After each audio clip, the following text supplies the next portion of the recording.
Hi there, have you got a minute? Let's educate, inspire and empower your photography, one 60-second photo tip at a time. If you shot in RAW and your photos look flat and lifeless, don't worry, this is where the magic begins.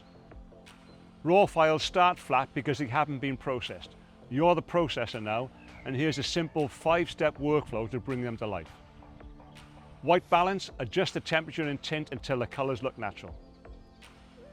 Brighten or pull back exposure to your taste. To recover lost detail, lower highlights and lift shadows.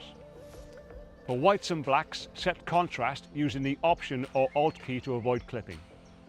With the presence sliders, add clarity for punch, texture for detail and a little bit of vibrance. In seconds you go from flat to full of feeling. Editing RAW is about choices, not corrections. Every slider works with more data so your results are smoother, cleaner and more expressive. This is your vision coming to life. That was your Focus Bite. I'm Anthony, and better photos aren't about gear, they're about vision. Next week, we're diving into using Lightroom presets with RAW, so don't miss that.